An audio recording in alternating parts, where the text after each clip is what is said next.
अस्सलाम वालेकुम फ्रेंड्स, कैसे हैं आप सब लोग। उम्मीद है कि आप सब लोग बिल्कुल खैरियत से होंगे, बिल्कुल ठीक ठाक होंगे। और सर्दी तो आपको पता दिन ब दिन बढ़ती ही जा रही है। सगोदा में तो आज तकरीबन 10-12 दिन हो गए हैं कि सूरज निकला ही नहीं। एक दिन बीच में कोई 5-7 मिनट के लिए थोड़ी सी धूप निकली है, लेकिन फिर वैसे बहुत ही शदीद ठंड हो गई है। और इतनी शदीद ठंड में हम एक शादी अटेंड करने के लिए जा रहे हैं वज़ीराबाद। मेरे जो हस्बैंड हैं उनकी खाला के बेटे की शादी थी, तो हम उसी के लिए बस जा रहे थे। हालांकि ठंड बहुत ज़्यादा शदीद थी, -4 टेम्परेचर था वज़ीराबाद में। लेकिन फिर भी आपको पता है कि शादियाँ जो आ जाएँ और इतनी क्लोज़ शादियाँ हों, फिर वहाँ तो अटेंड करना उनको लाजमी सी बात होती है, उनको हम लोग छोड़ नहीं सकते। और फिर इसीलिए बस हम लोगों को भी जाना पड़ा। तो यहाँ से हमने अपना सफ़र शुरू किया था। हम सरगोदा से बाहर निकल रहे थे और सरगोदा में इस वक्त आई थिंक सो -7 टेम्परेचर था उस दिन। ये शायद अब मुझे एग्जैक्ट याद नहीं, क्योंकि 4-5 दिन पुरानी बात है। मैंने उस दिन क्लिप रिकॉर्ड किए थे, तो आज मैं इनको अपलोड कर रही हूँ क्योंकि शादी के दौरान बिल्कुल भी टाइम नहीं मिला। मुझे अब एग्जैक्ट याद नहीं कि उस दिन टेम्परेचर कितना था। तो ये देखिए, यहाँ हम पहले बाज़ार गए थे। बाज़ार से हमने कुछ छोटा मोटा सामान, जो हमारा आपको पता है शादियों में एंड टाइम तक कोई ना कोई चीज़ जो है ना वो रह जाती है। चाहे आप जितना मर्ज़ी बाज़ार का चक्कर लगाएं, जितनी मर्ज़ी कोशिश करने के टाइम से पहले हमें हर चीज़ पूरी कर लेनी है, फिर भी कुछ ना कुछ जो है ना वो हमारा रह ही जाता है। तो बस हमारा भी कोई थोड़ा बहुत सामान रह गया था, हम वही लेने के लिए पहले बाज़ार गए। और हमने घर वालों से कह दिया था कि हमारे आने तक वो सब लोग तैयार हैं, क्योंकि इसके बाद फिर हम लोग निकल जाएंगे वज़ीराबाद के लिए, क्योंकि आपको पता है धुंध बहुत ज़्यादा हो जाती है। तो हमारा यही दिल था कि हम टाइम से निकलें, ताकि टाइम से जो है ना हम पहुँच जाएँ, रास्ते में हमें किसी किस्म की कोई मुश्किल ना हो। तो ये देखिए, यहाँ पर मेहंदी वाले दिन हम लोग सरगोदा से निकले थे और हम लोग वज़ीराबाद पहुँच गए थे। फिर वहाँ जाके हमने तकरीबन हम टाइम से ही पहुँच गए थे। तो वहाँ पहुँच कर फिर हम लोगों ने खाना वगैरह खाया। दोपहर के टाइम हम पहुँचे थे, लंच हमने किया। और यहाँ पर ये देखिए, रात को वहाँ पर मेहंदी का जो है ना वो सेटअप वो लोग लगा रहे थे। तो अभी यहाँ पर इतना रश नहीं थे, तो मैंने सोचा चलें छोटा सा क्लिप रिकॉर्ड कर लेती हूँ, क्योंकि बाद में तो फिर बिल्कुल भी टाइम नहीं मिलना था। तो ये देखें, यहाँ पर इस तरह से मैंने छोटा सा क्लिप रिकॉर्ड किया। अभी सब लोग तैयार हो रहे थे, खाना भी खुलना था। तो मैंने बस जल्दी से मौका देके तो छोटा सा एक मेहंदी का सेटअप जो लगा रहे थे, अभी उन्होंने नीचे कारपेट बिछाना था, चेयर्स वगैरह सारी सेट करनी थी। तो बस फिर मैंने छोटा सा क्लिप रिकॉर्ड कर लिया, क्योंकि सब लोग जो है ना आपको पता है कैमरे के सामने आना पसंद नहीं करते। तो ये जो अब आपको मैं खाना दिखा रही हूँ, इस दफ़ा मैंने सोचा कि मैंने बहुत सारे ब्लॉग्स में देखा था, लोग बहुत डिटेल के साथ खाना जो है ना वो शेयर करते हैं। तो मैंने सोचा कि चले मैं भी थोड़ा सा क्लिप रिकॉर्ड कर लेती हूँ। तो मैंने यहाँ पर खाने का भी थोड़ा सा क्लिप रिकॉर्ड किया, वो भी आप लोग के साथ शेयर करती हूँ। ये बारात वाला दिन था।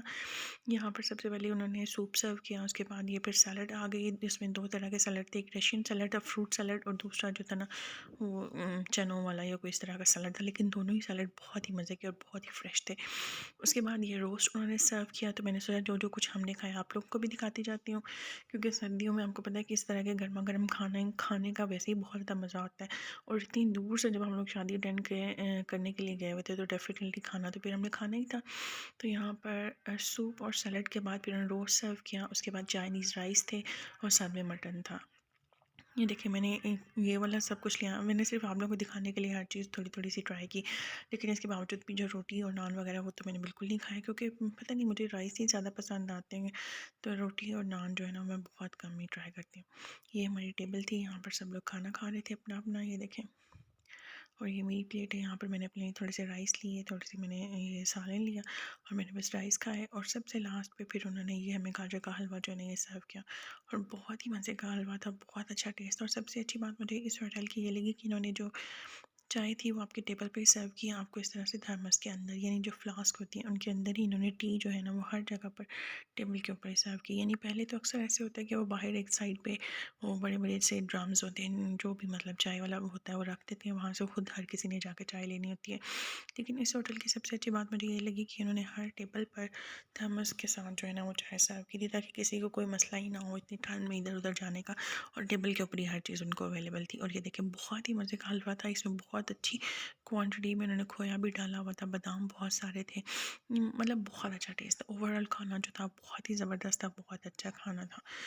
ये देखिए, यहाँ पर हमने अपना हलवा ट्राई किया, फिर हमने पिंक टी ली, और ये पिंक टी थी। पिंक टी वैसे भी मुझे बहुत ज़्यादा पसंद है, तो यहाँ पर हमने अपने लिए पिंक टी डाली। और इनकी सर्विस भी बहुत अच्छी थी, साथ ही साथ वो क्लीन कर रहे थे टेबल्स को, जितने भी एक्स्ट्रा बर्तन थे वेटर जो थे वो साथ साथ उठा रहे थे, और किसी किस्म का कोई मैस नहीं हो रहा था। मतलब बहुत अच्छा डिसिप्लिन था, बहुत अच्छे तरीके से सबने खाना खाया और फिर हम लोग घर वापस आ गए। और ये नेक्स्ट डे जो है ना यहाँ पर वलीमा इवेंट है। ये वलीमे वाला होटल था, क्योंकि हम लोग तो लड़के वाले की तरफ गए हुए थे, तो आज जो है वो हमारा इवेंट था। तो ये होटल भी बहुत खूबसूरत था। यहाँ पर दूल्हा दुल्हन की एंट्री वगैरह हुई, गेस्ट वगैरह आ गए थे, वो देखिए आपको नज़र आ रहा होगा स्टेज पे दूल्हा दुल्हन जो है उनकी एंट्री हो रही थी, वीडियो वगैरह बन रही थी, फ़ोटोज़ वगैरह लोग बना रहे थे। तो मैंने इतना ज़्यादा वो क्लिप रिकॉर्ड नहीं किया क्योंकि फिर बहुत सारे लोग जो है ना वो वीडियो में आ जाते हैं। तो नेक्स्ट डे भी सबसे पहले उन्होंने सूप सर्व किया था, जो रिकॉर्ड करना मुझे याद ही नहीं रहा। फिर उन्होंने ये सैलड सर्व किया, और सैलड की डेकोरेशन बहुत ही ज़बरदस्त थी। प्लेट उन्होंने इतनी प्यारी डेकोरेट की हुई थी, यहाँ पर तो सब ने डाल लिया तो इतना नज़र नहीं आ रहा ना आपको अच्छा, लेकिन प्लेट को बहुत खूबसूरत उन्होंने डेकोरेट किया हुआ था। फिर उन्होंने रोस्ट वगैरह सर्व किया। रोस्ट में ये देखिए सीख कबाब भी थे और मलाई बोटी थी, मतलब डिफरेंट किस्म के 2-3 आइटम्स का उन्होंने एक ही प्लेटर जो है ना मिक्स करके वो बनाया हुआ था। और ये भी बहुत अच्छा था, टेस्ट वाइज बहुत सॉफ्ट था, बहुत ही ज़्यादा मज़े का था। इसके बाद इनकी कढ़ाई थी, एक इनकी मटन कढ़ाई थी और दूसरी इनकी क्रीम वाली मटन कढ़ाई, क्या होता है बीफ कढ़ाई थी, सॉरी, एक बीफ कढ़ाई थी, एक मटन कढ़ाई थी। मतलब इसमें टेस्ट दोनों में डिफरेंट था।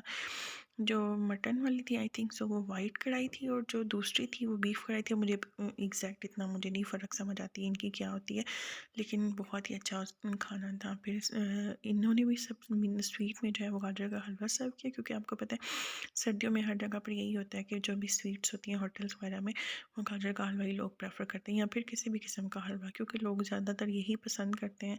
और जो कि सर्दी बहुत ज़्यादा होती है, इसलिए खाने में भी मज़ा आता है। तो बस यहाँ पर भी हमने खाना खाने के बाद हमने गाजर का हलवा खाया, और इस दिन हम लोगों ने वापस सरगोदा के लिए आना था। तो हमारी यही कोशिश थी कि हम बस जल्दी जल्दी से फ्री हों यहाँ से होटल से, और होटल से ही फिर हम लोग सरगोदा के लिए वापस आ गए थे, क्योंकि हमारा ये दिल था टाइम से पहुँचे, फोक ना हो। तो बस यहाँ पर ही मैं व्लॉग एंड करती हूँ। नेक्स्ट व्लॉग में मैं आपको दिखाऊँगी कि मैंने कौन कौन से कपड़े बनाए थे। वीडियो अच्छी लगी तो लाइक कीजिएगा वीडियो को।